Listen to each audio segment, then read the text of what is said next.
Ladies and gentlemen, my name is Leon Hartwell. I am a senior associate at LSE Ideas, and today I'm tuning in from one of our partners, the Ratsu Forum. Welcome to the 39th installment of our LSE Ideas Russia-Ukraine Dialogue series, initiated in the aftermath of the February 2022 escalation of the Russia-Ukraine war. This series is made possible through partial funding from PeaceRep, an international research project led by the University of Edinburgh Law School, dedicated to providing research and tracking data on conflict and its resolution.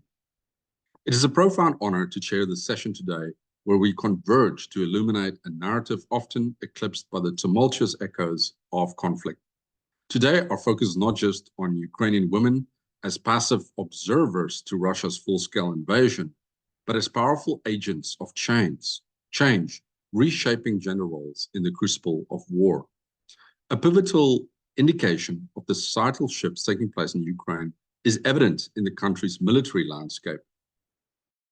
Women's heightened involvement in armed forces has not only bolstered Ukraine's defense, but has also catalyzed a paradigm shift in societal perceptions. Before the February 2022 escalation, Ukrainian women numbered 32,000 in the AFU, the Armed Forces of Ukraine. Today, that number has surged to over 60,000. Furthermore, the age limits for female recruits have been raised from 40 to 60, now aligning with those for men. What is truly remarkable is the metamorphosis in their roles. Moving beyond traditional confines, they now drive trucks in combat zones, serve as infantry, operate drones, and hold critical roles as tank commanders and in Ukraine's special forces. The recent certification of specialized designed body armor for female soldiers by Ukraine's defense ministry is also a symbolic leap towards recognizing and addressing the unique needs of women in the military.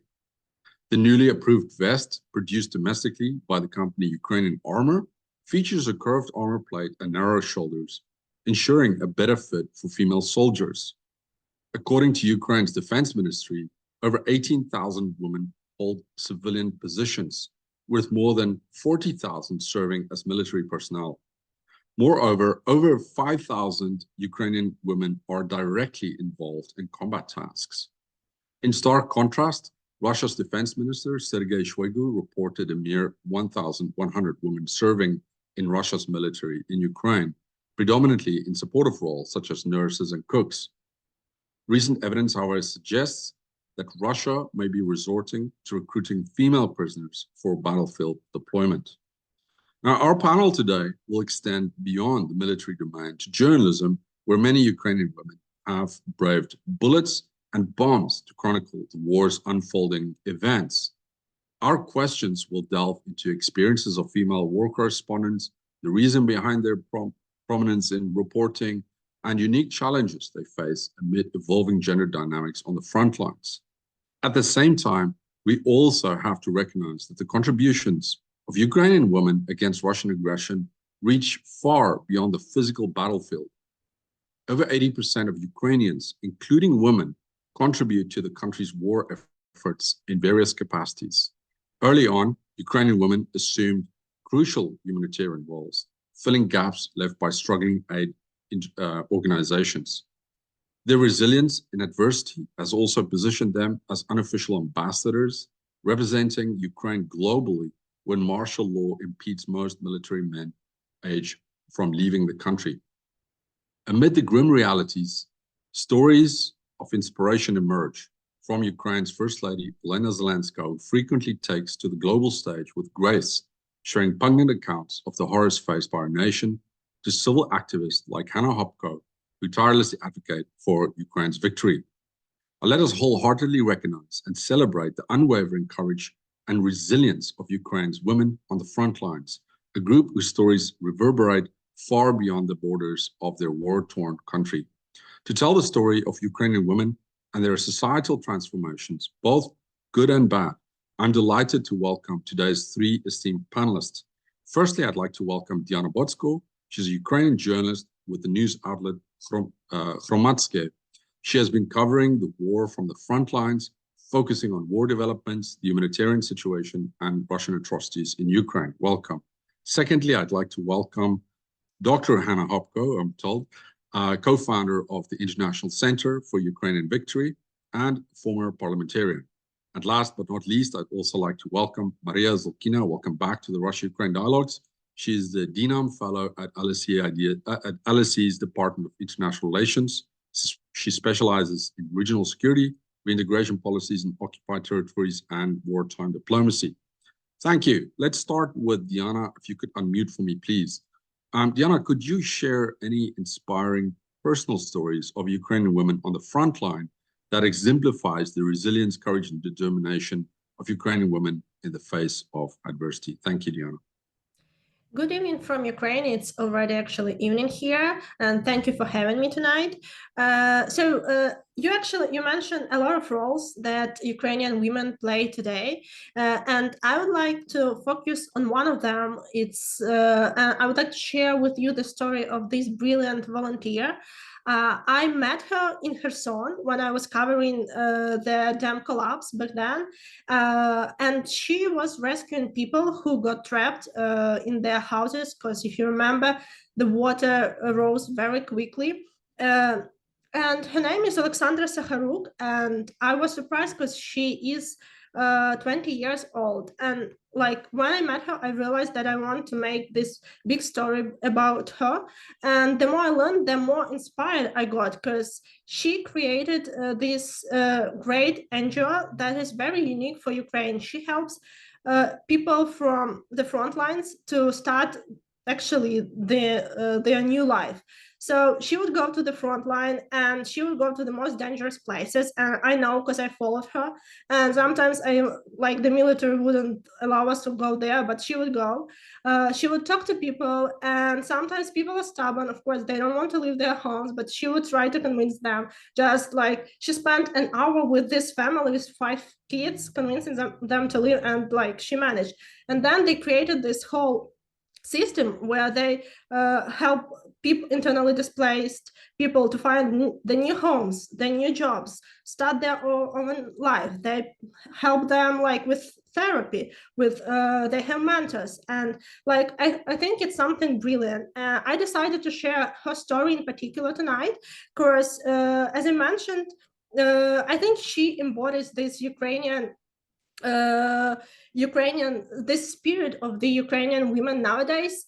She's very young and she's brilliant. I think she could have had like entire different life. I don't know, maybe somewhere in London, but she decided to stay.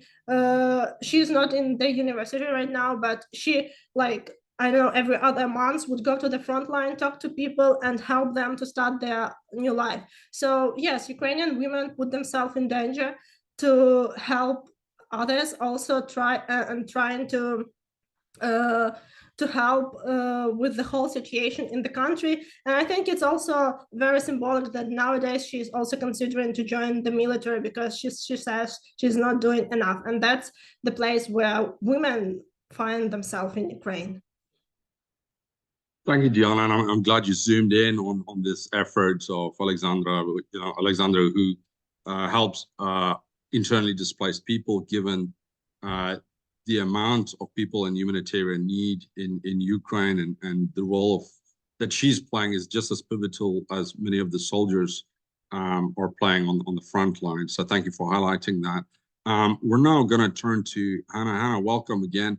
Now, unlike the majority of men, Ukrainian women are able to leave the country and to act as official and unofficial representatives of Ukraine abroad. You just came back from a 2-week trip also, I believe. And I'm curious to know, how have Ukrainian women stepped up to this task, and has this context given women more of an opportunity to make their voices heard than before? And please feel free to also highlight the incredible work that you've been doing through the International Center for Ukrainian Victory. Thank you, Hanna, and welcome.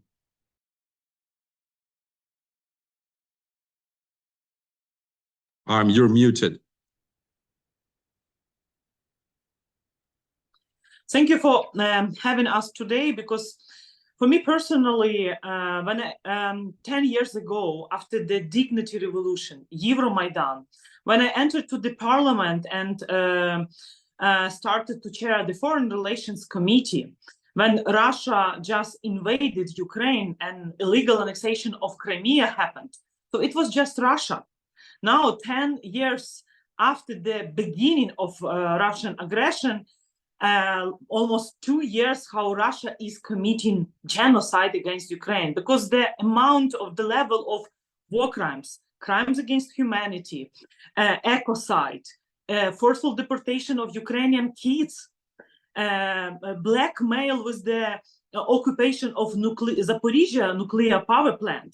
So it's all together for Ukrainian women and of course for Ukrainian men which are in the battlefield defending the free world from Russian tyranny. So it's really important to understand this 10 years of the life of Ukrainians from the beginning till now. If 10 years ago it was just Russia alone attacking Ukraine, now it's Russia supplied by missiles from North Korea, ammunition. It's also Russia together with China. It's Russia and Iran, Russia, and what happened within this 10 years? De-sovereignization of Belarus. So geopolitically, we have to understand that now this, let me say, coalition of tyrannies, coalition of kleptocracies, autocracies, or authoritarian states, I don't say, some people could say the axis of evil, they want to dominate in the world. They want to shape a new world order based on the rule of force, not by the rule of law and the respect to international law and actually respect to territorial integrity and sovereignty. So this is why for us women, it's really important to advocate for victory of Ukraine. And 2 years ago, we established our International Center for Ukrainian Victory after the full-scale war, trying to convince our partners that Ukraine needs weapons. From Soviet junk to modern NATO standards weapon like HIMARS, modern tanks, Leopard. And I do believe this year we finally will see F-16 protecting Ukraine, and among the pilots there will be women as well. So it's another way how women now, as we speak, are defending country in trenches, having combat tasks, but also now some women are training and preparing for other missions, because I think that 2024 will become a year of successes in the air, having F-16, having more anti-air defense system, and Taurus, long-range missiles. This was also one of our goals a week ago when we went to Berlin and in Chancellery office and then in Bundestag. We discussed why Taurus missiles are so important to defend for self-defense and actually not to allow Russia to keep constantly bombing us. Because the numbers, if you see that Russia continues terrorizing Ukrainian civilians by attacking critical infrastructure and residential areas with missiles, MLRS, guided aerial bombs. And can you imagine in 2023, Ukraine overcame 6,000 air alerts, 7,500 missiles, 900 of which are ballistic, as well as 3,800 Shahed drones have been fired by Russians at Ukraine since the beginning of the war. So we are living constantly in these Russian massive attacks. And they keep attacking and with the focus on infrastructure facilities, primary defense industry compared to the energy industry last year. But why I'm telling all this stuff, that the need for Ukraine to get more weapons, knowing that Russia receive only from North Korea more ammunition than from G7 countries and the EU member states together. So we need to have Western superiority with weapon supply to Ukraine. This is why we keep traveling. And besides Germany, we also visited Italy because of G7 presidency of Italy. And it's important. Another issue, it's confiscation of Russian assets. So Russia tries to use this fatigue from the war. And this is why we explain our Western taxpayers. There is more than 300 billion of Russian central bank money, Russia must pay. And this is the advocacy campaign that we, International Center for Ukrainian Victory, together with my colleagues like Olena Halushka, others, keep traveling and telling to our partners, especially from G7 countries, let's make Russia pay and do it the faster, the better. And also why it's really important to understand that women are seeing how our how the beloved ones in the battlefields, our friends, my former colleagues from Ukrainian parliament like Ostap and others, so they are in the trenches, and we understand that the faster we get everything needed to protect, the more lives we will save. Because what is the strategic value of Ukraine? It's our people. So we are not like Russian regime sending thousands of people as a cannon fodder. For us, it's really important as a mothers, as women, we understand what how it's to bring new lives. It's not easy, and this is why it's really important for us to defeat the enemy and to save more lives, keep representing the needs country and actually the priority needs, and generating more support. And I also would like to express our gratitude to those countries, our strategic partners who are helping us.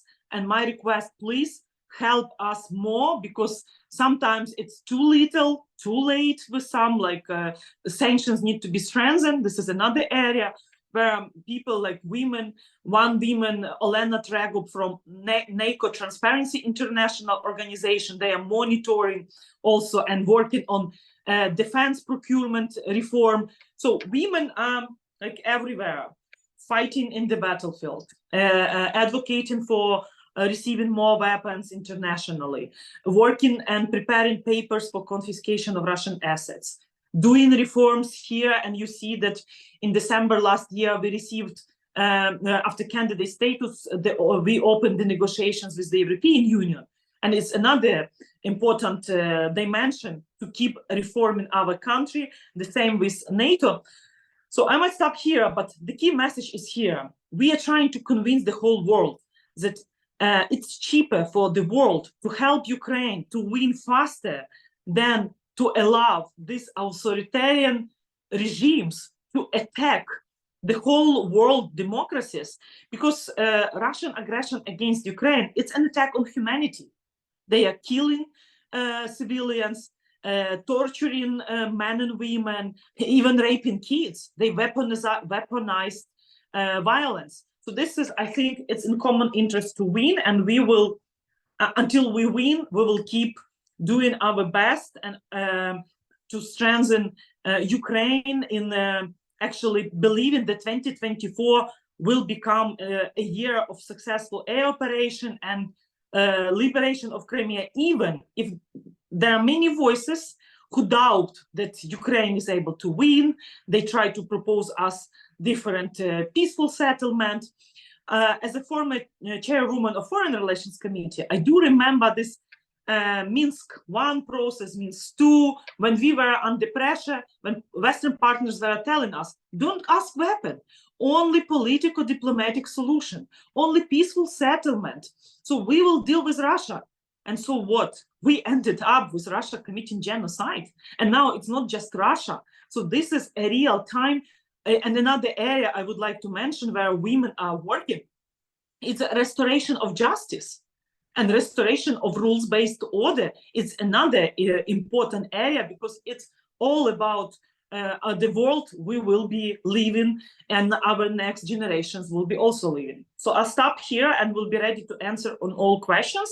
So just try to explain the different areas where women are involved in.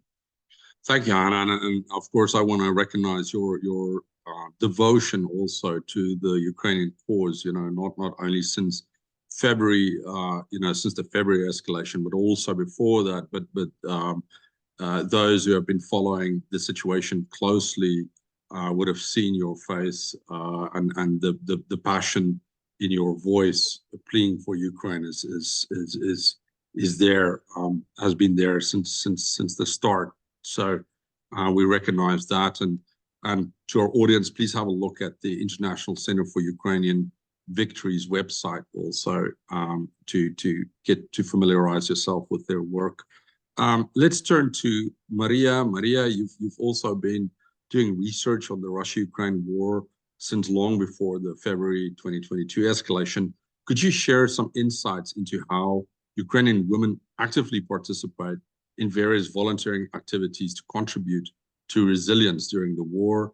And what specific roles do they take on, and how has this evolved over time? Thank you, Mariia, and welcome again.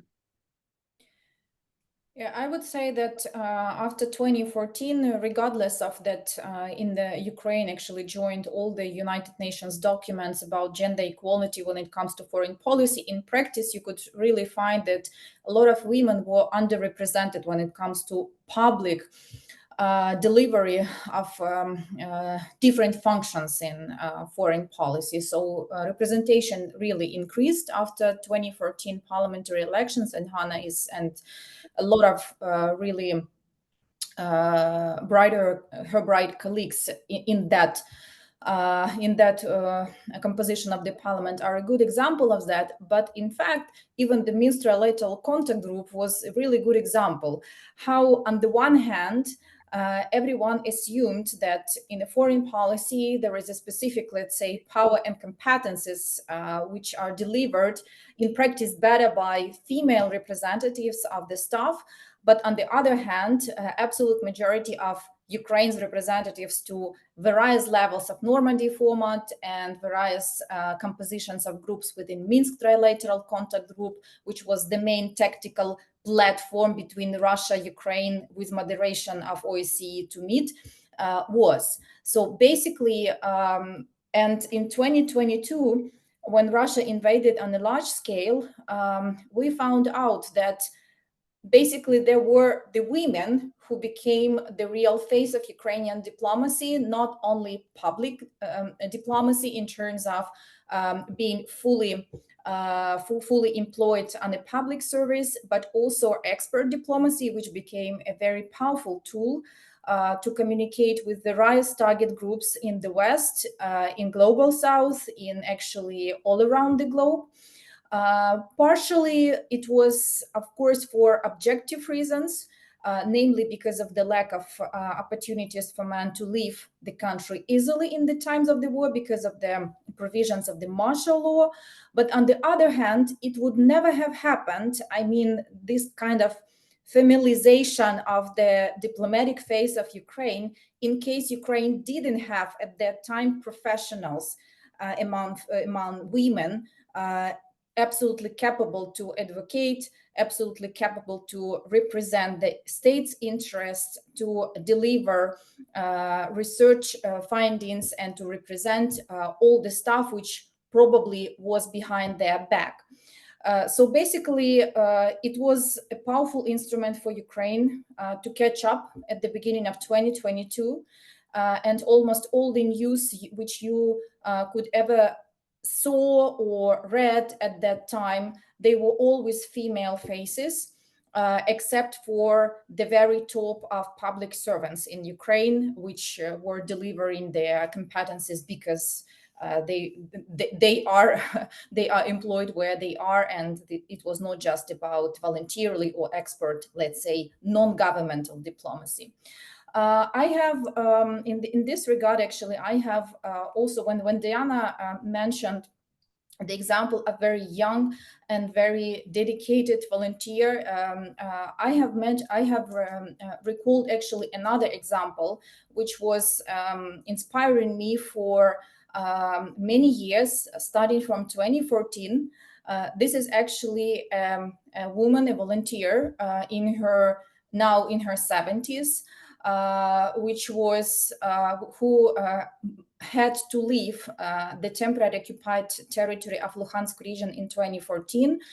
She resided in one of frontline communities on the government-controlled part of Luhansk Oblast in Ukraine in 2014, and started extremely active volunteer activity in Ukrainian social media, and for Ukrainian media, a lot know her under pseudonym, which is Sveta Svetikova. She was taking care of almost all the military-related issues, starting from supplies to the soldiers, because the situation was not that bright in 2014 with provision of soldiers in the front lines, even with their basic needs. Sometimes they even lacked normal food supplies. So basically it was all on the shoulders of either local population or volunteers who not necessarily were formalized or institutionalized in terms of specific NGOs. Sometimes it were just people just helping, and that's all. And it's again very clear understanding of what voluntary activity is. And she, honestly, to me, so I'm originally from that part of Luhansk region. So to me, her face was actually the face of Ukrainian resistance in the region starting from 2014. Because regardless of everything, so the person has lost everything in 2014 and started her new life in the age which was not very welcoming one in Ukrainian conditions to start a new life.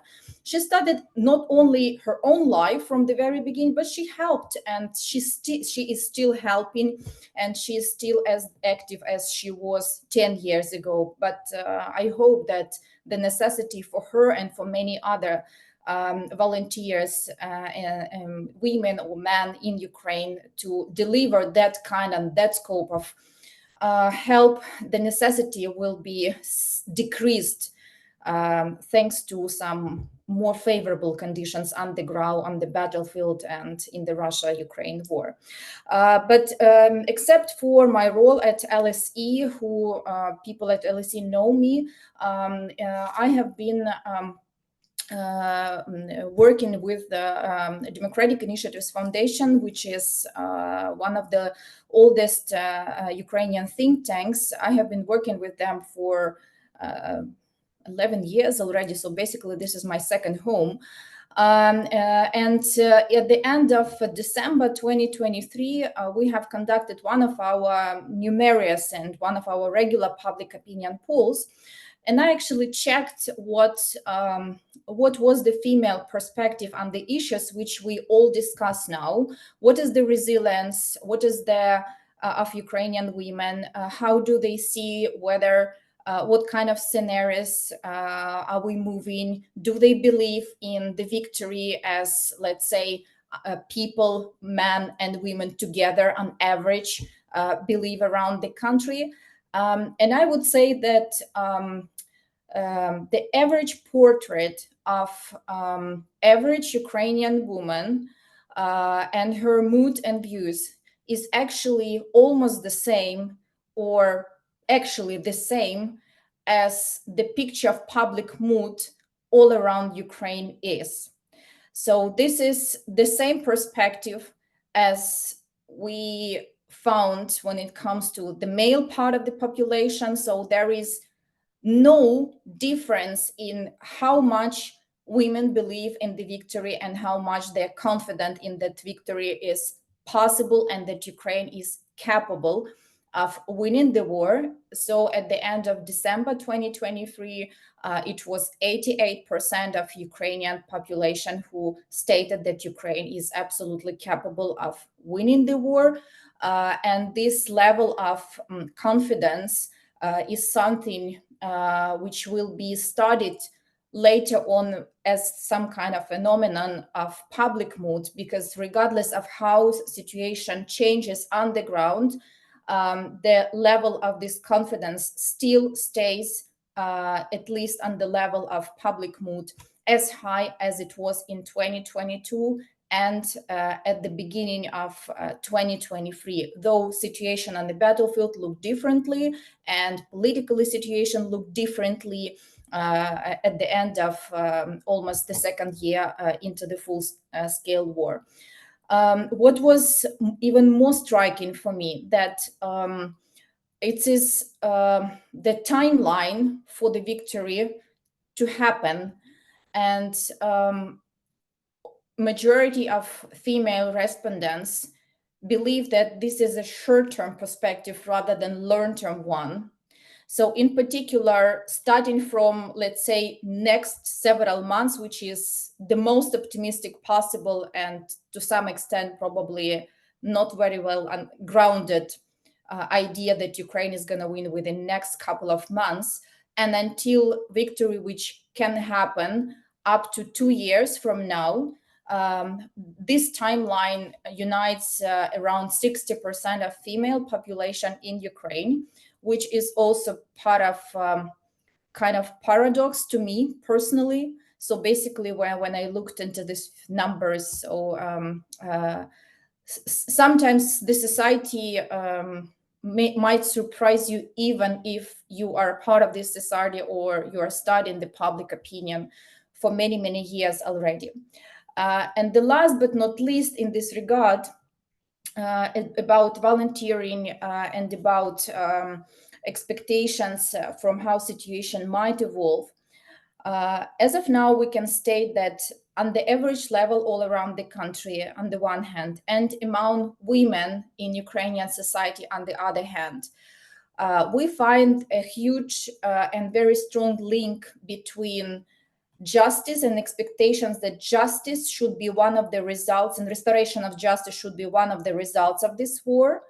And this is strictly linked to expectations that security guarantees must take place at the end of this war. This is reflected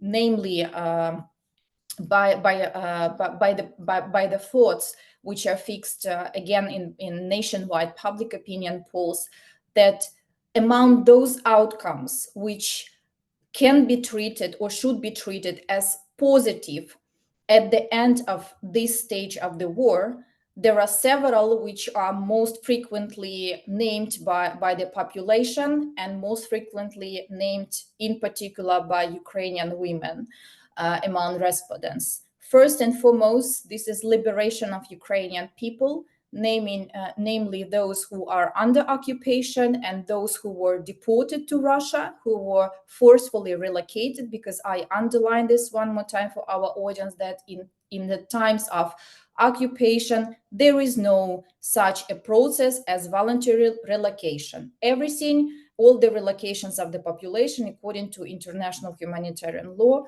is treated under occupation as some types of forceful relocation, as a deportation. So by thinking that this is one of something extremely important for Ukraine to have at the end of the war, like to liberate people on occupied territories and to return back those who were deported, I think that there is the best explanation in this. And the best argument why Ukraine is fighting to liberate the territories, because this is not about just territories, this is about people, and this is perceived both by female and male part of the Ukrainian society exactly like liberation of people on occupied territories, not like grabbing back the land itself. And the last but not least, in this basket of expectations, what Ukraine must have in order to be well-grounded at the end of this war, what should be outcomes of this war, which might impact Ukraine future positively.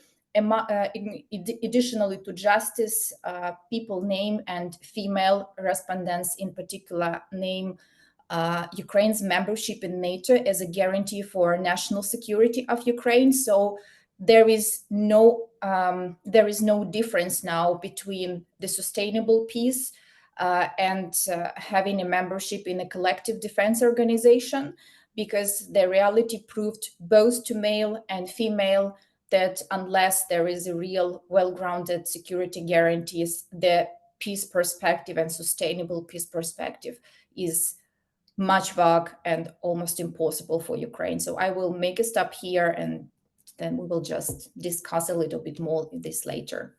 Thank you, Mariia. Thanks for those insights also, and hopefully we'll have some follow-up questions on that. And thanks for the personal story also that you shared with us.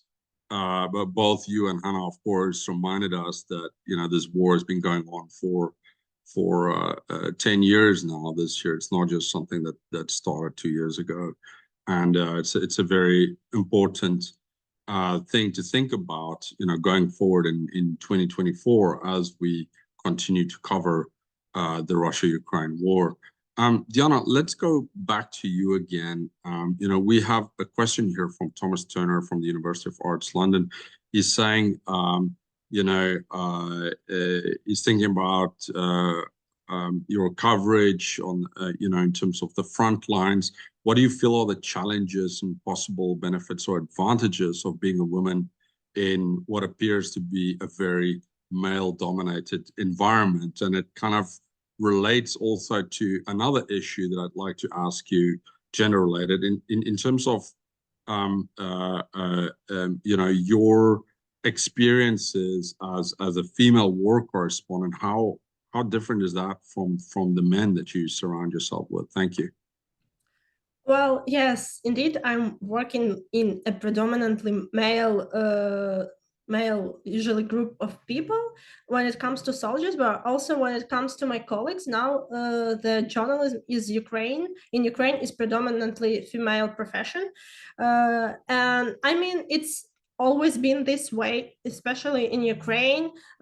Yes, it's happened to be that most journalists are female, but especially since the invasion, there has been a noticeable gender imbalance when it comes to reporting, because a lot of male reporters joined the military. Like, our office is predominantly female right now, but it hasn't been always like that. And I think this imbalance will grow up, because more and more men are going to join the military, especially what is going on right now. Well, when it comes to my experience, I think, like, in general, I wouldn't say it's this experience, it's quite different, or it's very different. I mean, the security issues are the same for me and for male journalists, and an artillery shell doesn't know the gender. So when it comes to some security issues, it doesn't. I wouldn't take it into the account. Or when it comes to the access to the certain position, to the front line, I wouldn't also say that there is any difference. Like, if I can get access to the same frontline positions as male reporters. However, I think there is one difference that I observed through these 2 years. I think it's easier for soldiers to open up when it comes to talking to female reporters, especially when it comes to some personal stories. I think they are more open. They are more ready to open up about their families. They would show me the pictures of their sons and daughters. Sometimes they would even shed tears when they share some very hurtful stories. And I think, like, because they see a woman, it might be easier for them just to show their emotions, and they are not so reluctant. Well, of course, sometimes it might be like, when it comes talking to the military person, I might feel some over patronizing, like, my cameraman, who is male and who is going to join the military soon again, my second cameraman, by the way. So my cameraman would like make jokes. See, they always ask you if you are cold, if you are like hungry, but they would never ask me the same questions. So this over patronizing might be sometimes like feeling uncomfortable, but overall, I wouldn't say there are a lot of difference like for male or female reporters. I think it's the front line, and the danger is the same. Thank you. And Diana, just a follow-up question. Do you feel there's a difference in how you cover a story versus how some of the male journalists surrounding you would cover the exact same story? To be honest, I would say yes. So I would follow up with a lot of stories from the front lines. And now, as I mentioned, or Ukrainian war reporters are predominantly women, but we still have some male reporters. And I see this difference when it comes to the Western coverage as well. So I always say that we are trying to show like that the war has its human sides, and it's always about emotions, about people. First of all, it's about people, and our stories, I think that we're trying to they are more touching and they are more personal, and it's always about not what are they doing, but who are these people. They have, again, their families waiting back home, and it's not only like they are on a very important mission, yes, but it's also they have like their entire world, and we are trying to show this all the way. Thank you, Diana. That's really interesting. We're going to turn to Hanna again. Hanna, on the 1st of November 2022, Ukraine ratified the Council of Europe's Convention on the Prevention and Combating Violence Against Women and Domestic Violence, or the so-called Istanbul Convention. Now, Ukraine's move stands in stark contrast to Russia, which recently decriminalized domestic violence, and to many, Ukraine's ratification of the Istanbul Convention demonstrates your newfound commitment to combat gender-based violence. What do you make of the ratification of the convention, and what does it mean to you? Thank you, Hanna. You're muted. Actually, I don't like comparisons to Russia, because for a millennium from the time when Kiev Rus, and I came from Oslo, and I could say that in Oslo, in Norway, in Sweden, in France, you could see the connections of Ukraine to the royal dynasties of Europe. So, and it's logical that Ukraine implementing international standards, different legislation, and it's a part of our Euro-Atlantic integration. And our ICUV Center plus coalition of think tanks, we were a part of monitoring how Ukraine implements 7 steps after candidate status we received in 2022. And then within a year we monitored 7 steps and all reforms, which is important. So, but actually I think what is really important that Ukraine in many spheres, like free and fair elections. Now in Russia, when Putin is preparing so-called elections, because we should actually call on our partners not to recognize the results of Russian election, because this elections are not legitimate. Because first, it will be for the 5th time when Putin will be, how to say, reappointing himself without free and fair elections, without competition, without real opposition leaders participating, conducting elections in the temporarily occupied territories of Ukraine. So this is why I think it's really important to now focus on the priority areas, and especially in the ahead of the NATO summit in Washington, D.C. this year. So we women will contribute a lot, actually, not to allow our NATO partners to use an excuse that we are not delivering reforms and not granting the political invitation in NATO. So I agree with what Mariia said, that Ukrainian women and men, we Ukrainians, we understand that NATO membership is a real security for Ukraine. It's a way for sustainable peace at the European continent. It's a way to prevent a new wars, and actually it's to make. So this is why I think we, besides this example, we have now having like tasks to bring country as it's incorporated into our constitution. During my when I was in the parliament, we initiated these amendments to the constitution when we incorporated the EU and NATO membership as a foreign policy strategic goal and as a strategic goal of our country. So this is why it's really important for us to keep doing reforms, even during the times of genocidal war, the war of aggression against Ukraine, because we understand that we want our defenders or wounded soldiers which are back from the battlefield to feel secure, that institutions are working, rule of law is in place. There is huge demand to fight corruption, and we need to deliver. And I always traveling abroad, and people say, like, Hanna, what about this corruption scandal? And others say, look, this is how institutions, especially anti-corruption, law enforcement, are functioning. In Russia, you never heard anything about fighting corruption. But in Ukraine, we are performing well. This is why we are criticized also. And Russia is using this against us to show. But this is how the established anti-corruption law enforcement institution like National Anti-Corruption Bureau, Agency of Prevention Corruption, a high anti-corruption court. So it's all just showing that during the war we are working, we are functioning democracy.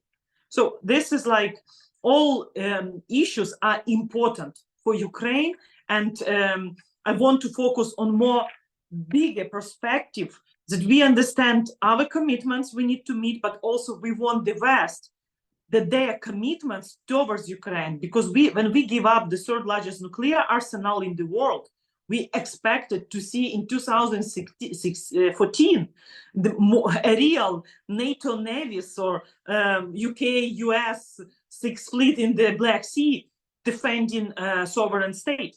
So this is why I think now the world should finally understand. And my question to the Western partners, what is your end game if Ukraine runs out of defenders? So we need to really to have this technological advantage. What's our General Zaluzhny in his second analysis wrote? It's not about positional war or stalemate.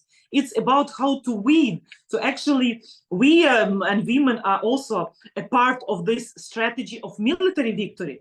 They are advocating for more advanced weapons. They are fighting. They are modernizing our defense industries. And it's a part of victory, but Ukraine also contributing to not just for European security, having critical raw materials like lithium, titanium.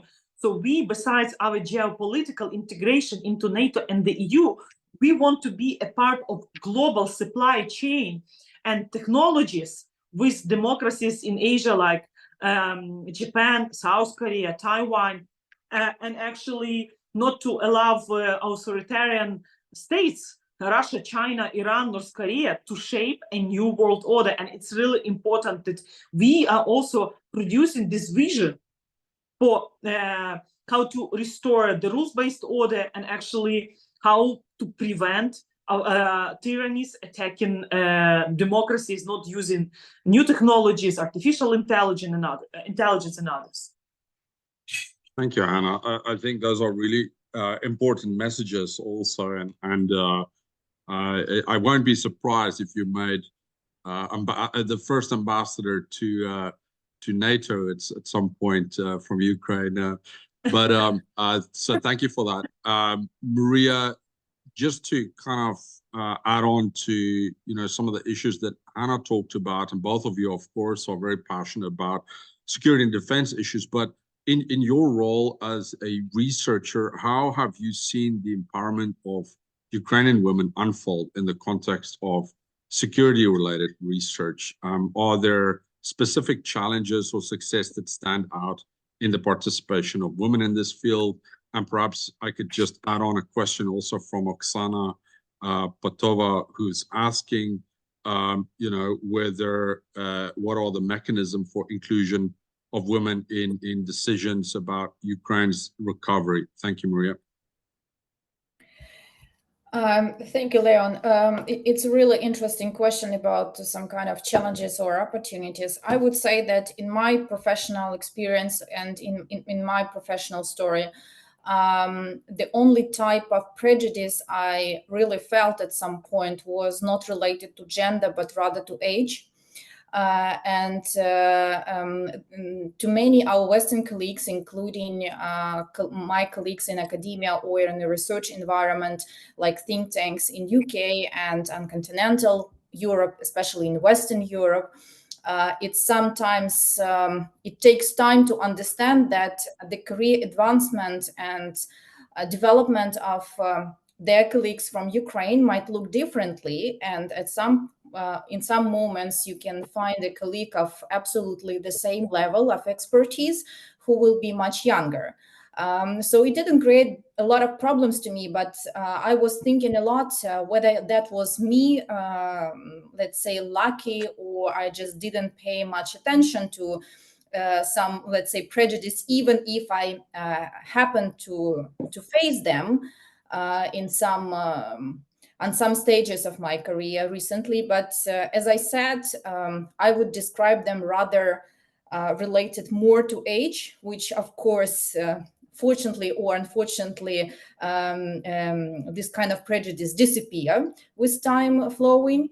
But it was rather than gender one.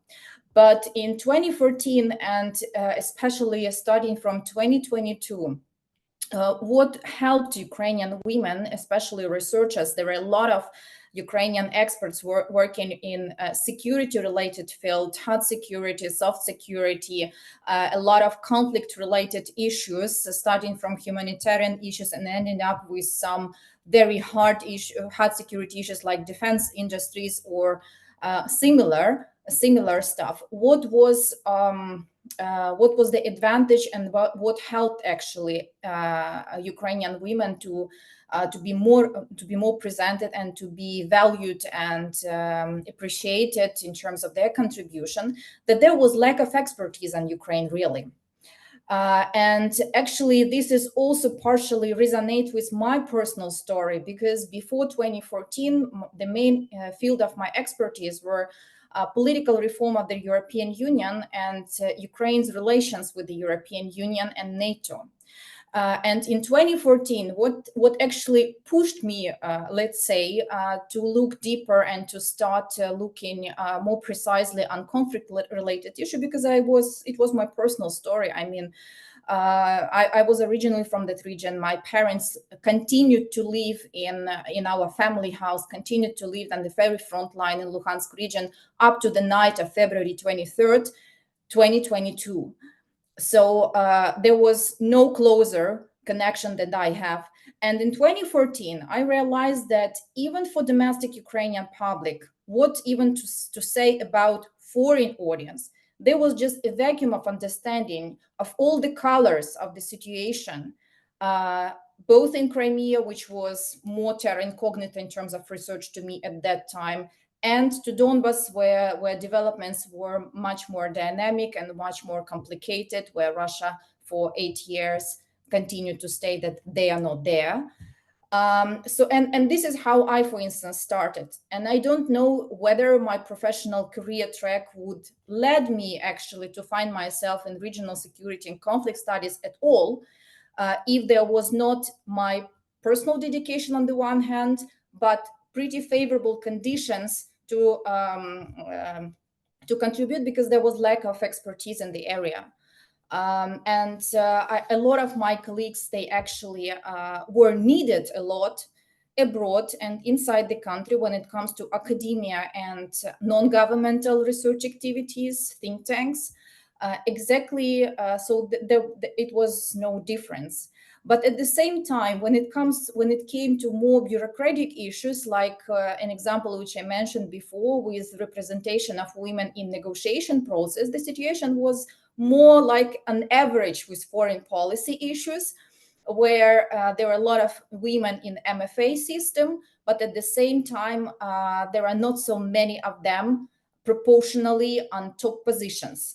At least there were not so many really faces for a long time when it came to prominent ambassadors or speakers or just public servants, even without specific positions. So I would say that now the necessity to look deeper into the case of Ukraine, into the case of Russian aggression, necessity is not that strong. I mean, because world definitely knows, and especially partners of Ukraine in the West know much more about Ukraine than they knew in 2014 and even than they knew in 2022. But we have a lot of other fields, I would say, where we have a lot of challenges, and you can find a lot of, again, female experts, researchers, professors representing Ukraine in Africa now, in Latin America, in South Asia, everywhere where not only expert diplomacy of Ukraine was not that much represented before 2022, but also the regions which were not an official agenda for foreign policy of Ukraine. And only 2022 showed that basically Ukraine must be represented with its voice all over the globe, because at the crucial moments we need that support in international organizations, we need network, and again, for objective reasons, for men not being able to move that much freely from and to back to the country.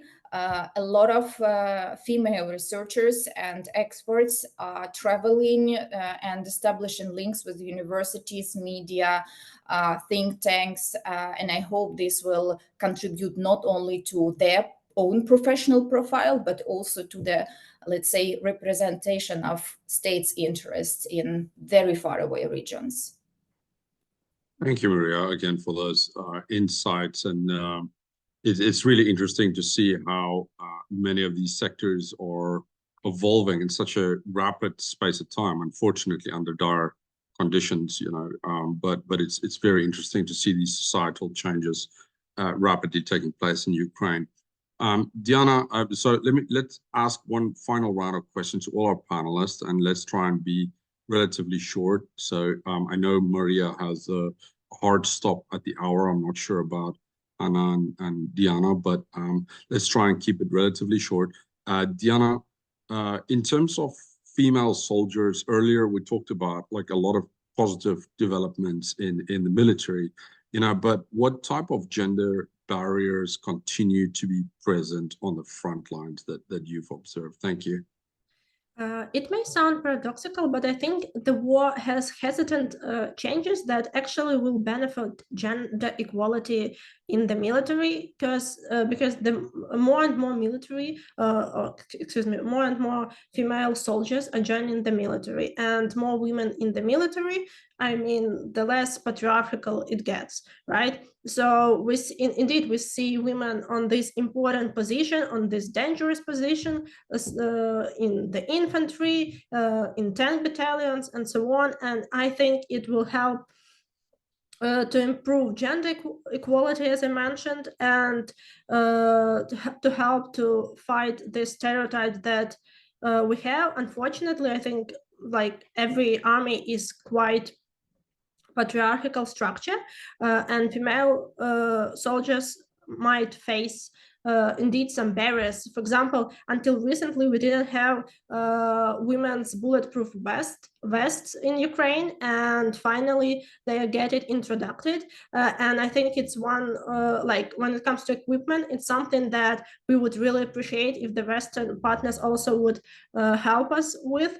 The other are some, I would say, natural barriers. For example, I haven't seen a lot of women in the artillery units because artillery ammunition is very heavy, so right, but still there are roles, other roles they can play, and I think yes, more and more women will join the military, and it will help us with these prejudices that might still be in the military.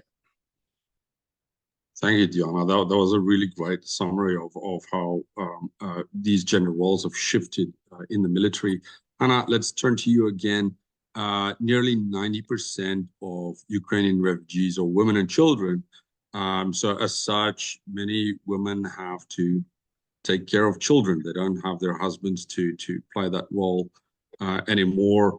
How do you think, being a refugee is impacting on these, how are gender roles impacting on these refugees? Do do you think it kind of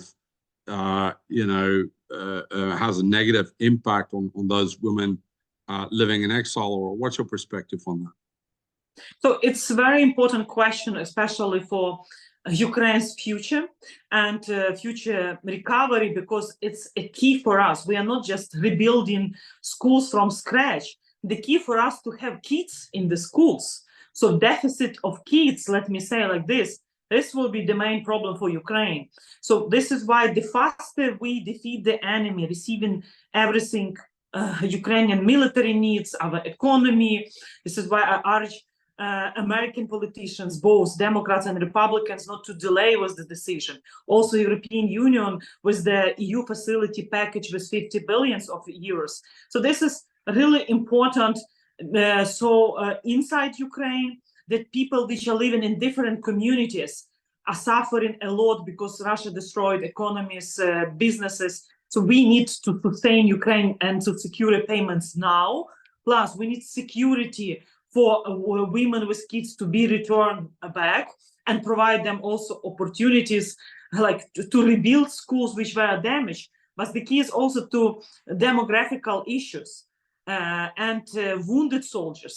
We are discussing, and next week our network, ANTS network, you see here. So we are all like ANT volunteers building our ant hill, our country. We will discuss the concept of state of gratitude from volunteers, and the part of our resilience is local communities, civil society, independence of media. But for the future, we all now defending country, but in the future we need to build strong state of gratitude to veterans, families who lost their beloved one, and it's require also more people. So I do believe that those Ukrainians who are now abroad and now are not considered returning back because of security reasons or other reasons. So we will create conditions for return back, and Ukraine, everyone will be competing to have Ukrainian passports.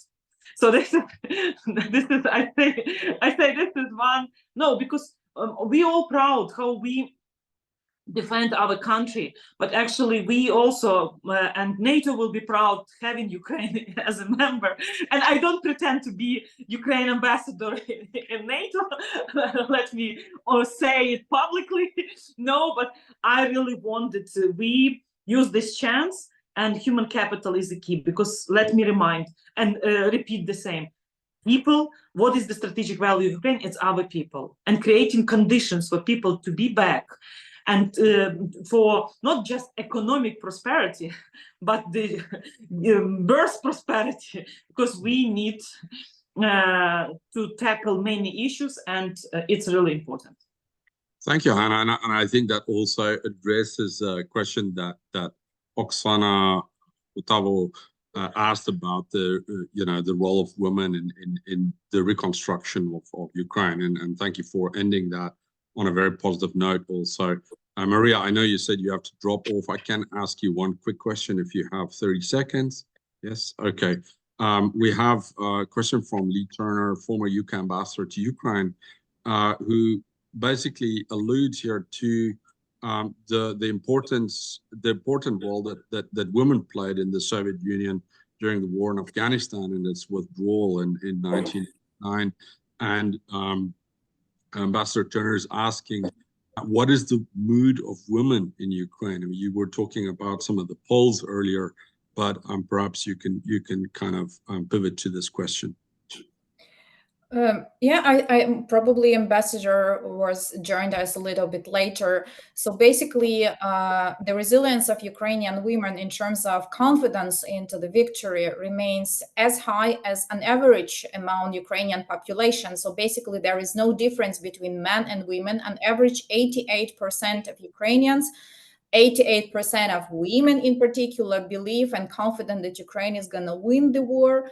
Moreover, absolute majority of them strongly believe in that. So there is no doubts in their confidence that Ukraine is going to win.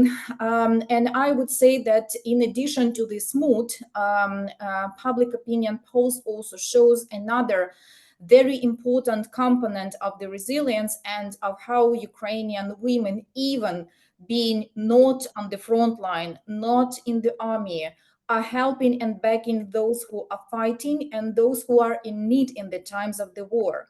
In particular, the same latest, as of December, public opinion poll showed that 65% of Ukrainian women have donated to, by various means, by money, food, clothes, or whatever, to internally displaced people. And it was like 10% higher in comparison to how many men personally donated somehow to the life situation and who helped somehow to IDPs. And I think this is really understandable, because IDP is a specific or help assistance to IDPs is a specific type of volunteer activity. Usually it's not limited just to donation of the money. Usually it presupposes some kind of personal involvement. And especially in western part of Ukraine in 2022, the whole the very large network of local self-organized volunteer centers for IDPs appeared. A lot of them are closed as of now for objective reasons, because people have settled a little bit their life in new communities. But there were women who were the main actors for helping IDPs. And even in 2023, when the general impression was that the need to that support is not that strong as was during first months of the war, 65% of the women were personally donating or helping internally displaced people in Ukraine. And the second most frequently named by Ukrainian female respondents type of the help, which they voluntarily provided to someone, or financial donations to volunteer organizations or charity foundations helping the army. So this is kind of not purely volunteer activity, but your financial contribution donates to those organizations you trust to and who are helping the army or people in the army in particular. And this was 57% of Ukrainian women who donated.